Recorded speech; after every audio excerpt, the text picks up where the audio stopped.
Last week was Easter, and I know sometimes you think, well, that's it. We'll wait till Christmas because those are the biggies.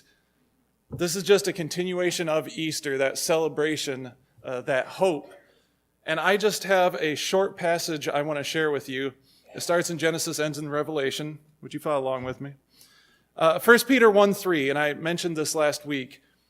Praise be to the God and Father of our Lord Jesus Christ. In his great mercy, he has given us new birth into a living hope through the resurrection of Jesus Christ from the dead, and into an inheritance that can never perish, spoil, or fade. And just to say a word about hope, you can get through a lot of things if you have hope. But hope is something that's solid. Hope is something that's anchored. Hope is something that's secure. You trust that there's going to be an outcome, and that allows you to hope. You can endure a lousy football season with hope that your team is going to do better next year. And see, for me, I don't really have that hope. Because that implies, again, something sure and solid, a trust, and I don't have that. But you can get through a lousy season if you think, hey, next year, though, my team will shine. Or maybe a difficult situation in your household, and several of you can think you've been in those. You can say, this is bad now, but we believe on the other side, whether it's working through an issue or coming up with a way of running a schedule or whatever it is, if you trust that there's something better on the other side, you can get through it. You can have hope. For the world pre-Jesus, they believed there was a Messiah coming. They believed there was a Savior. They believed there was a remedy for what all was wrong in their world. They trusted God for that. And on Easter, God provided. Jesus was not defeated. He rose to new life. If you can trust in those things, you can find hope. And that's enough for me. I am so pleased to present to you this morning Anna and Caleb Mikels. They're going to be sharing a story with you about trust and about hope. And I am so excited for what they have to say. Anna, Caleb?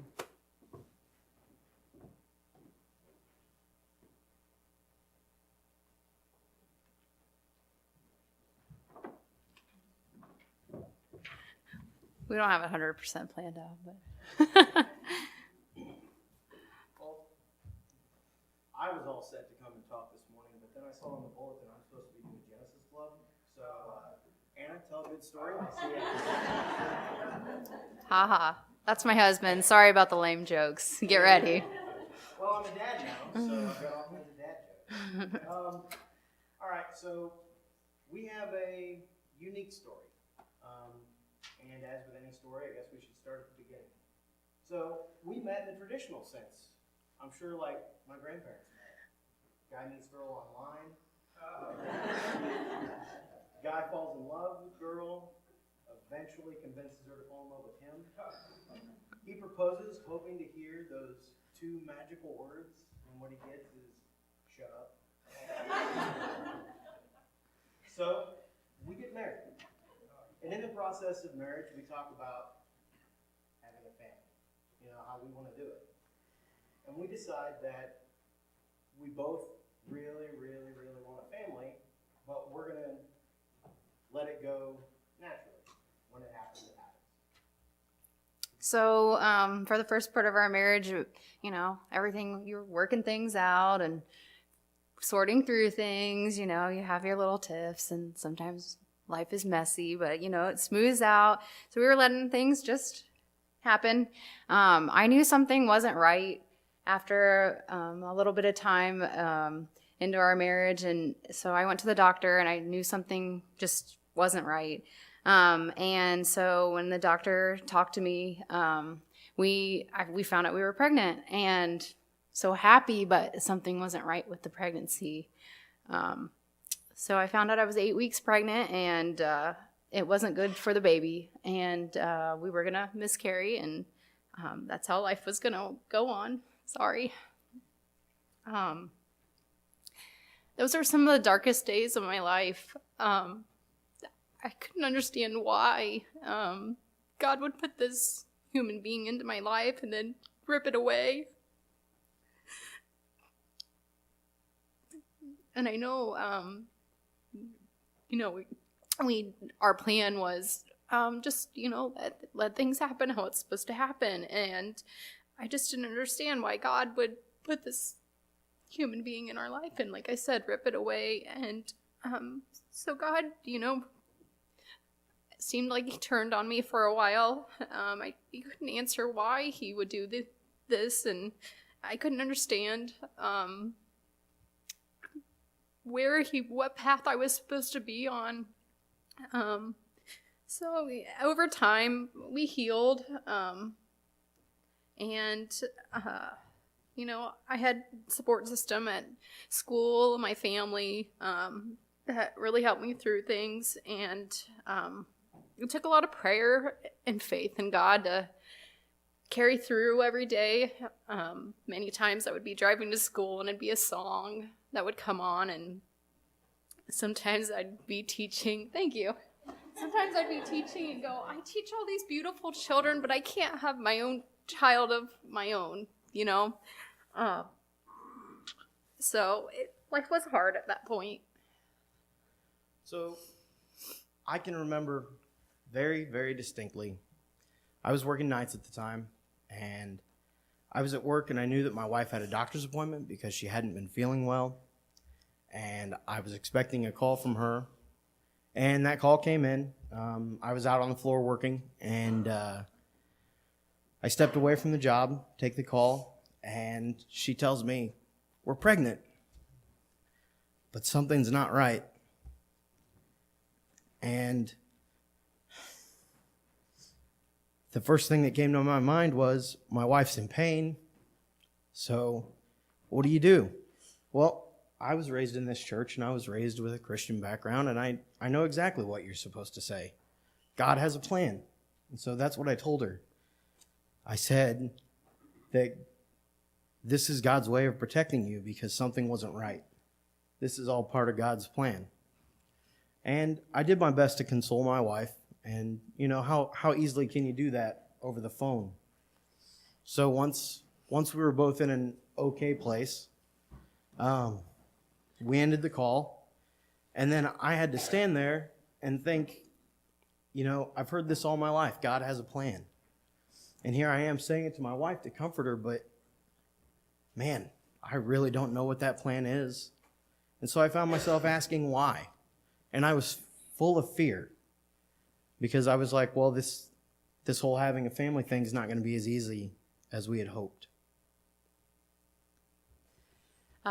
So we let some time pass, and obviously, continued to try to see what would happen, and worked, not close with doctors, but just, keeping in touch with them, letting them know what was happening with us and how things were going.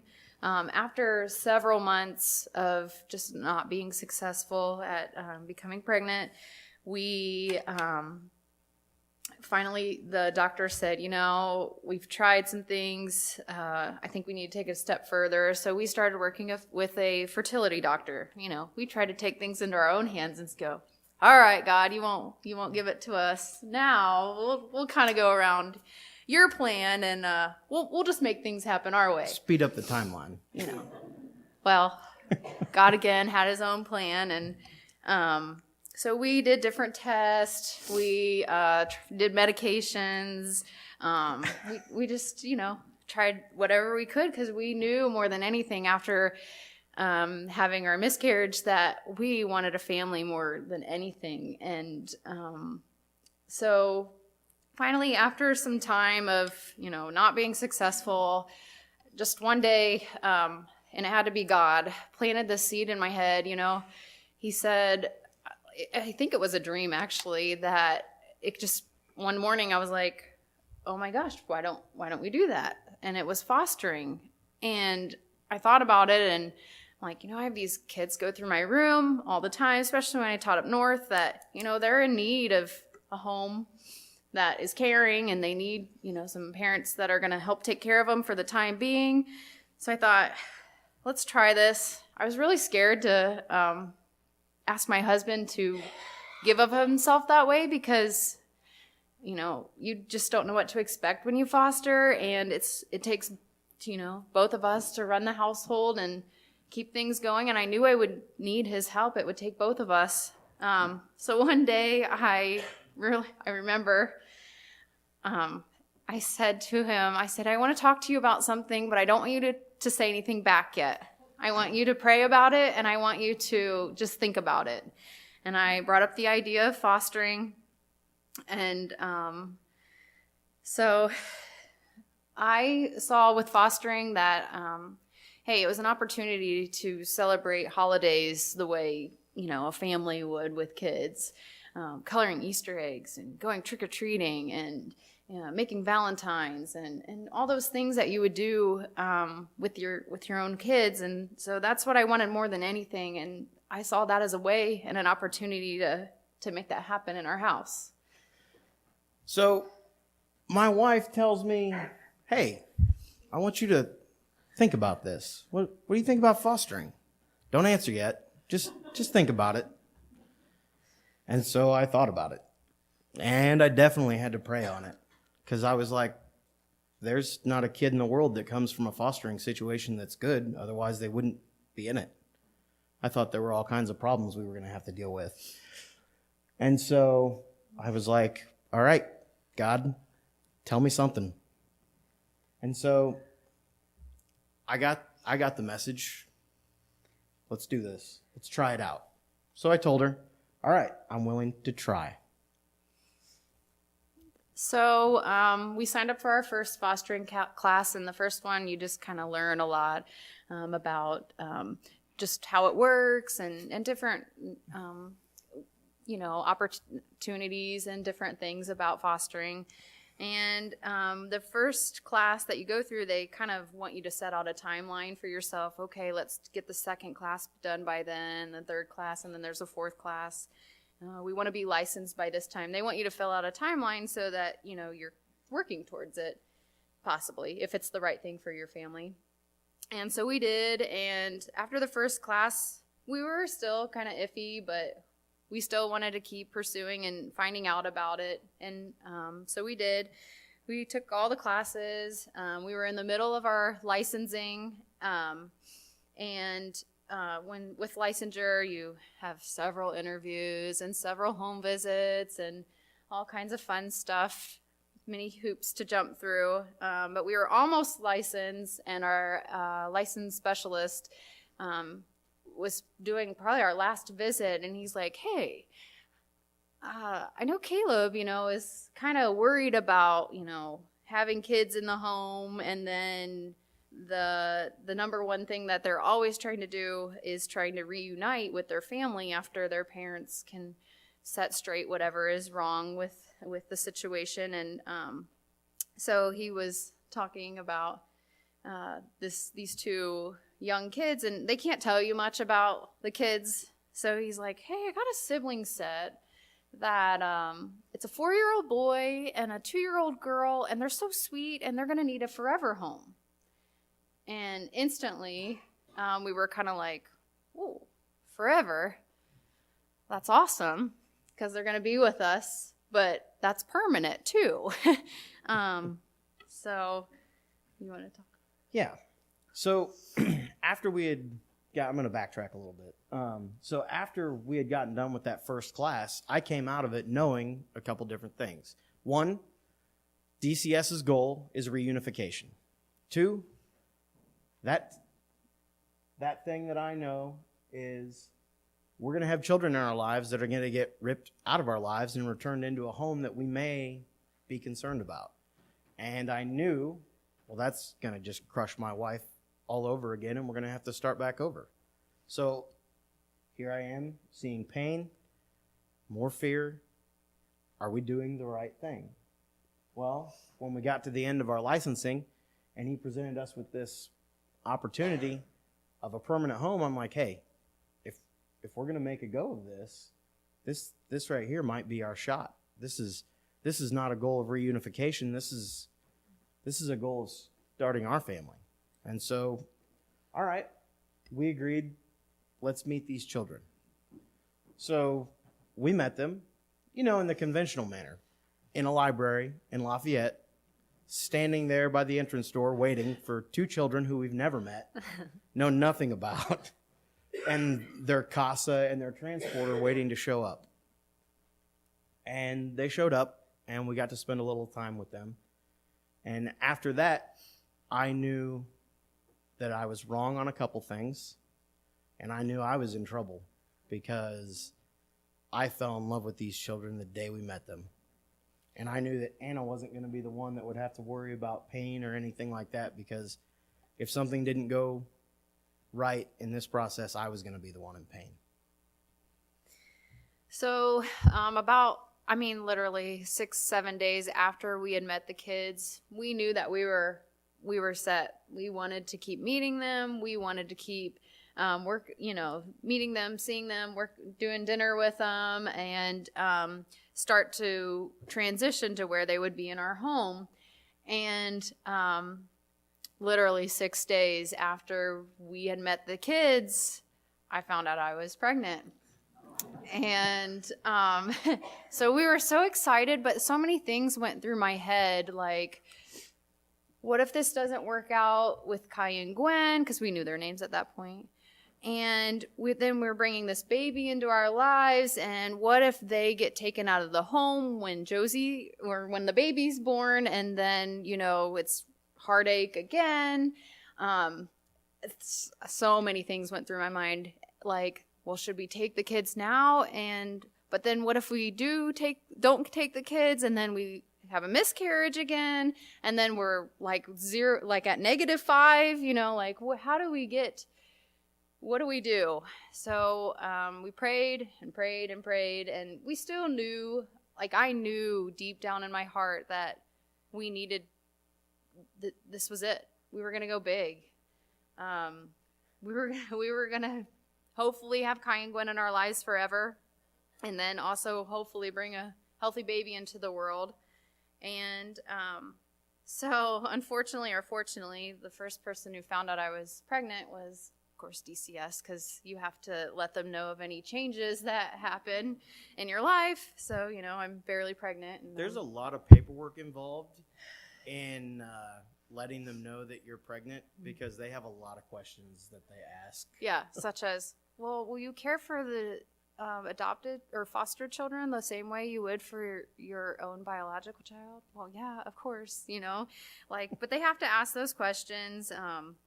So that was an awkward phone conversation with our licensing specialist, but we knew that we wanted to go down this journey, but we also knew we were a little nervous and scared, because you just never know what can happen with the court system. Even though they were on a path for adoption, they're still on the foster care adoption path as well, or foster care path as well. And so we kind of had to put our faith in God and just hope and pray on things to turn out our way, or the way that we hoped that they would. So the kids moved in with us in April, and so actually today, 3 years ago, is when Kai and Gwen moved in with us. So it's kind of an exciting day for us.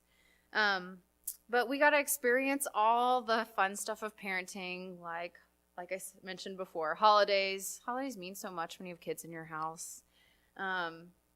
So we got to do the fun holidays. However, we also had the ups and downs of parenting too, the downs.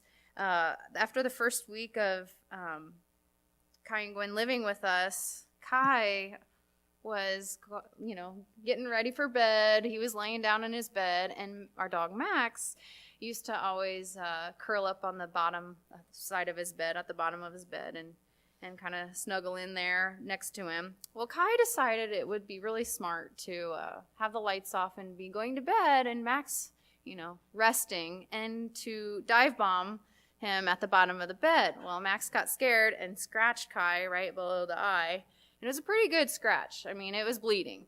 And it was like, ooh, do we take him to the emergency room? What do we do? Because, yes, we are caring for him, but yes, he's a ward of the state as well.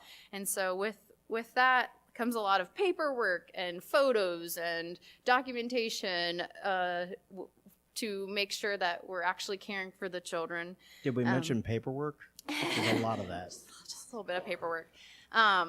And so, I mean, there was always a chance that after that happened, the biological mom could say, you know what, they've only lived with them a week. That's an unsafe home.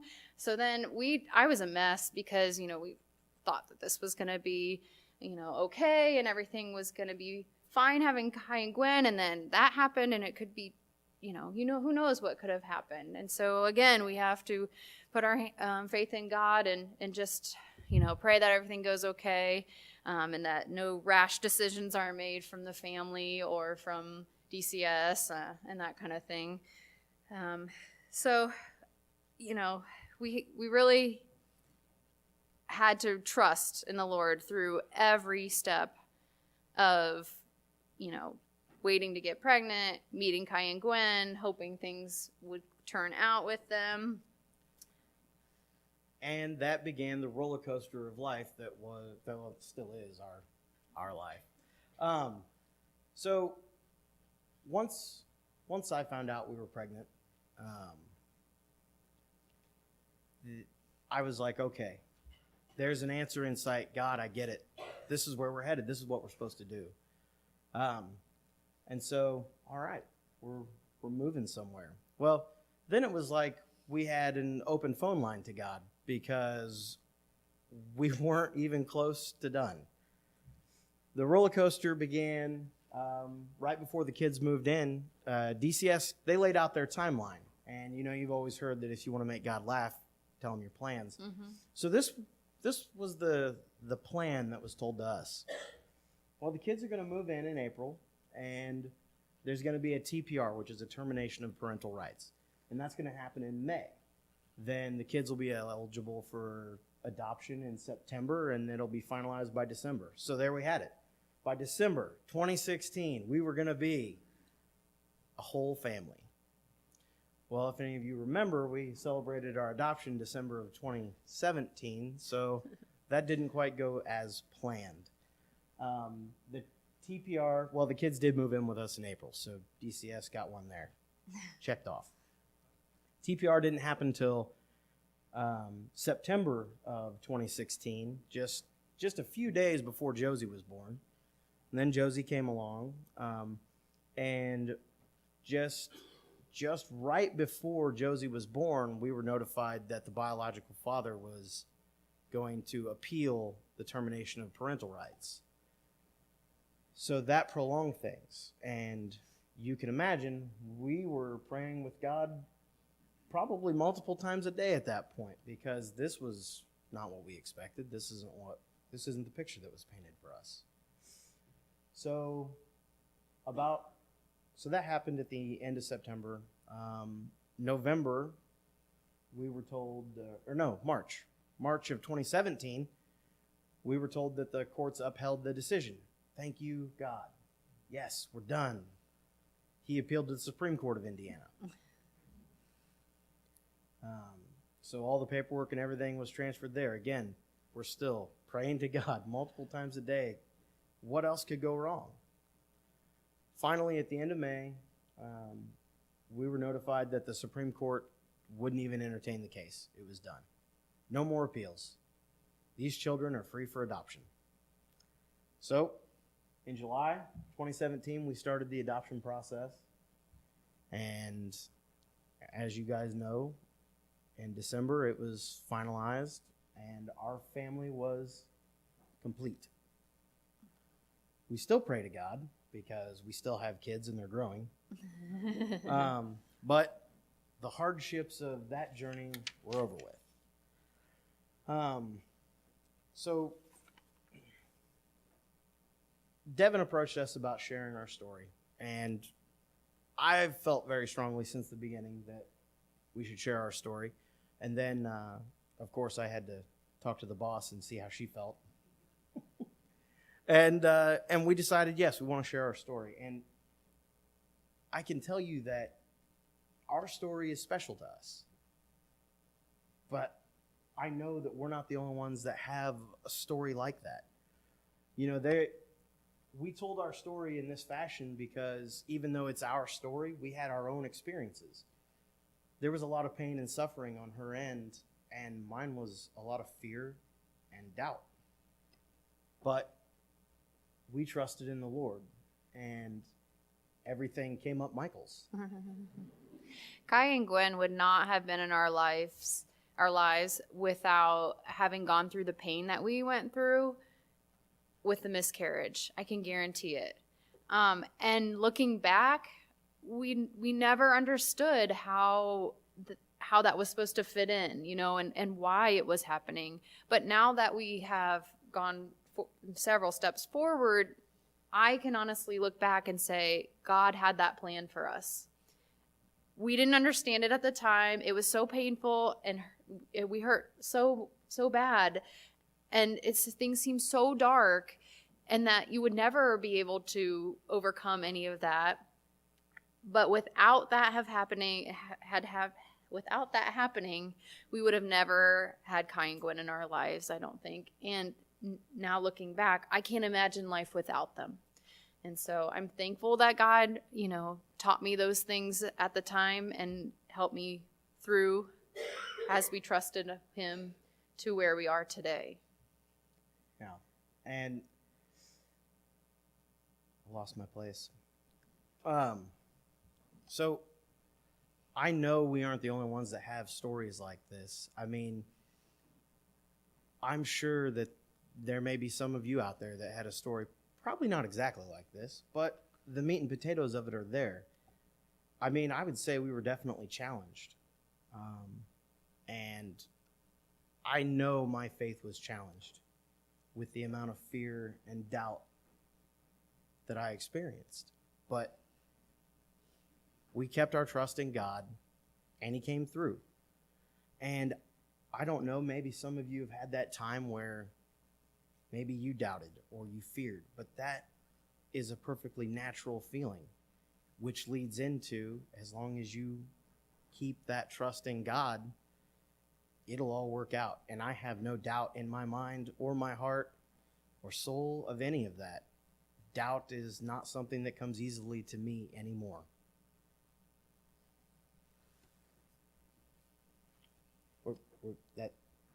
Ladies and gentlemen, Pastor Devin. You guys are awesome.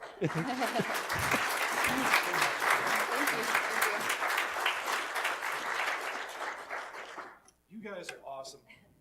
That's a story that I just can't match, so I'm done preaching for the rest of my time here. But seriously, don't applaud for that. Can we applaud for the fact that they were willing to get up here and bare their hearts to you and talk about how God came through? Can we applaud for that?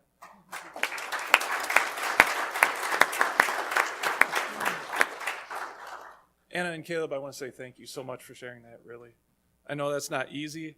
I know what you've been through is incredible. And it's been a pleasure of mine to see how it's worked out in the end, but to hear you talk about how God was there, thank you so much for that. I only ask you, who else needs to hear that story? Thank you very much.